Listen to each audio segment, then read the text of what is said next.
So who are the passport bros? We've been talking about them for a while, and I believe the Chinese call them LBH, losers back home, because they are from these Western countries. They can't find love here. They're completely unlikable. So they go to other countries where they can get patriarchy on a budget. They're looking supposedly for a traditional wife, but they're literally just looking for patriarchy on a budget. They can't afford it here, but their little 50K salary goes further in some of these countries, and they know it.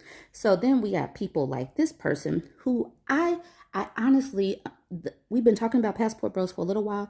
I would have imagined that they found a woman by now, but they're still in my comment section. Like this person saying, you Western females are going extinct. And because I was talking about the Chad to dad situation, this person took exception to it. He said, oh my God, he probably went to the Philippines to ensure he avoided someone like you. Your words about incels and Manosaurus are literally saying everything anyone needs to know about you. You libtards who supported Harris and Biden are so stupid that you cannot see anyone that does not validate your judgmental values, which thankfully, now that more than 50% of Americans realize are irrational and have stopped the traditional family values. So thankful that Republicans now control all three branches so that idiots like you won't be destroying the world any longer. Okay, now I'm looking at this comment from this man, and I kind of feel like he's being kind of judgmental towards me. He's called me a libtard. He's called me an idiot. He's being kind of mean. But the wild thing about these people, they really believe that they're like, oh my God, you can't have any of this. You see this sewage smoothie. You Western females can't have any of this sewage smoothie. I'm gonna take this sewage smoothie and go over to another country, and some other female is gonna want this sewage smoothie. They're so mad. And the funniest thing about this part, I know that I'm liberal, but I probably have one of the most traditional family structures. We have two parents in the house. We have a male and a female child. I mean, we're living the life of a traditional family, nuclear home and everything, but they just get so mad at me. It's hilarious. I brought us all here today, though, because I came across this woman's video a couple of days ago. She is a Western female currently living in one of these countries that has these passport bros coming. And she made this video, and I guess it kind of triggered some of the passport bros. So I want us to watch this video together. I seen the video of that crusty old dude who's like, my Filipino wife has been Americanized and she left me, and then he basically tells on himself for abusing her and then explains how he thinks he's a victim. Men like that are all over Thailand. They show up to Thailand with their little 50K salary and they feel like gods because the dollar goes so much further here. Pretty Thai women flirt with them because of the elevated status their perceived wealth gets them, and they start feeling the best they've ever felt in their life. Normally, I would love that for them, but unfortunately, it turns them into monsters. Passport bros hate me. They hate all Western women. I was shocked when I moved to Thailand 7 years ago. I joined a bunch of Facebook pages for like expats in Bangkok and Thailand. The men in there were so publicly hateful towards Western women, it was crazy. This is what they would say verbatim. Western women are all fat and ugly and they all want to be treated like Cinderella, but they're all super masculine and they're slobs.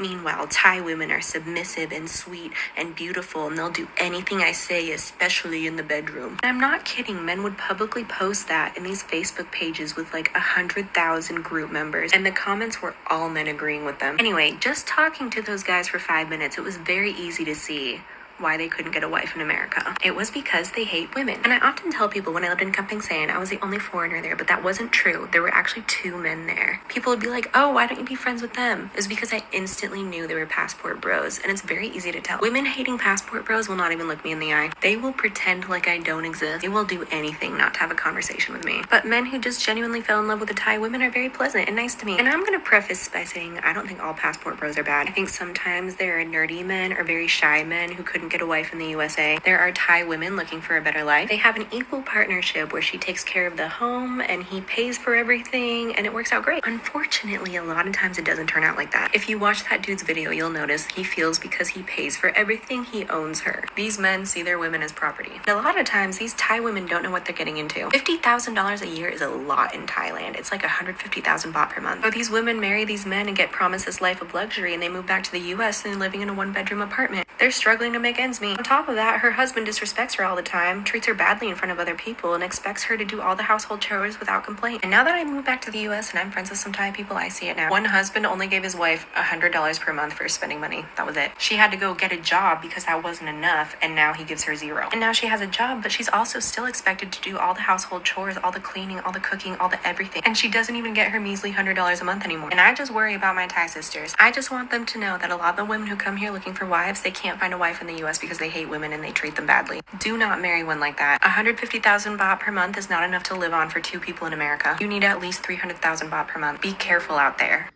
And so the thing is, the differences between the passport bros and the trad bros in the United States is not very different, except that the passport bros have to go pluck their women up from a different country.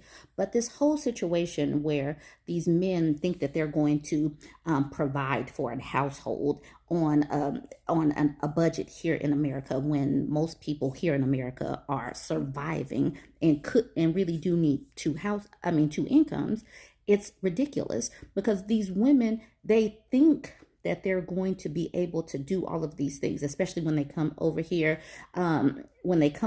Because those men have been flashing money, and then they get over here and then they're shocked. They're not giving these women any spending money. They're not giving them an allowance. And then they're wondering why these women are becoming Americanized. They're becoming Americanized because they have y'all. They have these passport bros. They have to go back. They have to go into the workforce, and they still have to be servants within the home. So they have to go work, and they get to be servants, and then they also have to be the bang maids. They have to still drop it down low and pick it up slow and bust it open when he asks for it. So that's a terrible deal. They're getting a terrible deal. Of course, they're going to be unhappy and then start trying to come up with a plan to get out of this situation, because it's a terrible situation. It's a terrible deal for these women. Okay, let's continue. I have a second video of this woman. Hold on. Some passport bros are in my comments. Okay, so in that video, I guess men jumped into her comment section to be upset. So now she is giving an example. She's giving an example of a passport bro and his wife in this relationship. Let's listen to this one. I love these stories. And saying they don't feel bad for Thai women being abused by their new husbands because they knew exactly what they signed up for. So I do not love women being abused. I don't love that. I don't love that at all. I'm going to tell you the story of a Thai woman I know who married one of these guys and what happened to her. So she met this passport bro on Tinder. He asked her out. She didn't speak any English and he didn't speak any Thai, but they used Google Translate, and she thought he was cute. And she was like, yeah, I'll go out with you. So they go out on a date. He thinks she's pretty. She thinks he's cute. He wines and dines her. He goes all out, takes her on a bunch of dates. He tells her sweet stuff like he'll always take care of her. She never has to worry about anything again for the rest of her life. He's 17 years older. She calls him an uncle, but a cute uncle. So eventually, after 6 months, he asked her to marry him and move back to the US with him. They have some discussions about what that will look like, because she's like, I worry about my parents. They're very poor. I help support them with money. He's like, I got you. I'll send them this amount per month. She's like, what will we do when we get to the US? He's like, I have a house. You can stay there. I just want you to take care of the house. I'll make all the money. You don't have to worry about anything. She says, okay. They get married in Phuket, and eventually after her green card clears, they move to the US. Once she gets to the US, everything changes. She arrives there and her husband starts working long hours every single day. He's gone from 7 a.m. to 7 p.m. and when he gets home, he doesn't want to do anything because he says he's tired. Also, she can't drive because she doesn't have a driver's license, so she can't leave the house by herself. When she asks him about getting a driver's license, he's like, nah, I'm not gonna let you do that. He claimed it was too dangerous. But the one thing he does do is put her in English courses so he can understand her better. Unfortunately, because she can't leave the house, she has no friends in the USA. Her husband's gone all day. She gets severely depressed, and it is incredibly hard for her to focus on learning English. Her husband watches her fall. Doesn't this sound more like a hostage situation than a relationship? Like, who would be happy in this situation? She has no money, no people around her that she knows, and she doesn't speak the language. She doesn't have a job. She's literally just stuck there. Like, why would any woman be jealous of, see, you Western women can't have any of that? Like, why would any of us be jealous of this? And not Western women, women in these other countries need to hear these stories. This is a hostage situation. Fall into this depression but does not care at all. He doesn't change his work schedule. He doesn't try to facilitate her making new Thai friends. He doesn't help with anything. He just expects all the house chores get done. Next, when it comes to money, she asks, hey, can I have some money? And he says, for what? He won't give her anything. He's like, you don't need to leave the house. Why would you need money? He's like, I'll just pay for you every time we leave the house together. And then if he ever comes home and find that something isn't clean or his clothes aren't folded like he asked, he goes into a fit of rage and she is scared of him. He also goes back on sending her parents money and refuses to. Luckily, she eventually gets a job and they eventually have kids together, but she has to get a job now, take care of the kids and take care of the house, and he doesn't help her a single bit. He literally tells her, I pay the rent, so why should I have to do anything around the house? Eventually, she wants to leave, but she can't find her passport, finds out her husband locked it in the safe. But even if she wanted to go home, she wouldn't have the funds or the credit card or anything to do it. She told me if she knew that's what was gonna happen when she got to the USA, that she would be so powerless and couldn't even leave her house, she never would have married a passport bro. So I don't want to hear that they know exactly what they're getting into, because you guys lie. The good news is eventually that guy did let her get a driver's license. Eventually we got to be friends. Eventually she started working at a Thai restaurant and got to make more Thai friends, and things turned out okay because eventually he died. But that was the part that I liked. Eventually he died. That was the part that warmed my heart, because he was 17 years older than her. Like she said, an uncle age. Like, you see some of these big age gap situations is controlling, the power dynamics is off, but eventually he died. Yay for a happy ending, but I'll let her finish. marriage, she told me he just treated her exactly like a servant. And I know I'm gonna get the comments that not all passport bros are like that, and I know that. But if you really love your wife, why wouldn't you be upset that other women are being treated like that? Because it happens every single day. So for the Thai ladies, if you're thinking of marrying a passport bro, this is what I'd like to ask you. Are you comfortable with this man being in control of every asset of your life? Because he will be over there. If you think there's even a remote chance he could act like that, please don't move to the USA with him. Stay in Thailand. You will be isolated from all your family, your friends, your language, your communication, everything. Is he actually wealthy or just Asia wealthy? Ask him what state he's from, see the median salary there, and if it doesn't match it, just know that you're not going to be wealthy in that state. He's probably going to make you get a job, or he's just not going to give you any spending money, period. Ask him about finances and what he thinks about them. Just please make sure you marry someone kind. Okay, love you. And so that's the thing. So many people talk about women need to vet better.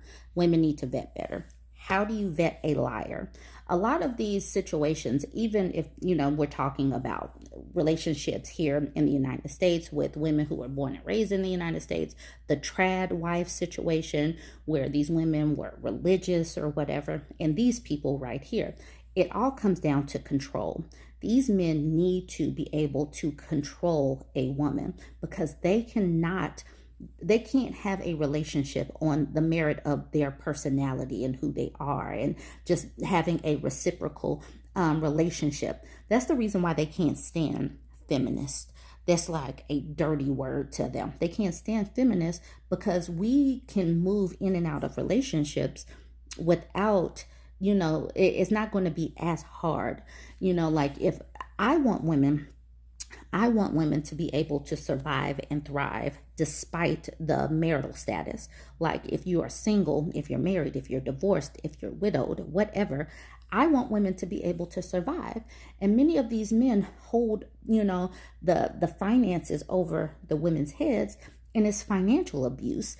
And you can't financially abuse someone that is financially independent. And they know that. And so instead of being a human being that someone actually wants to be with, they find a way to control them by isolating them, by making sure that they don't have a support system, by making sure they are controlling the money. And like in that example, he also controlled her passport. And then they baby trap these women because they don't have options. There's no options for birth control unless he says so. There's no options for an abortion unless he says so. So that's one of the reasons why they can't stand women like us, because we are trying to warn women. We're trying to warn women, and that is jacking up their pool of available victims. All right, y'all. Who are the passport bros? That's who the passport bros are. Join the conversation. Let me know what you think. Don't forget to like, comment, and share.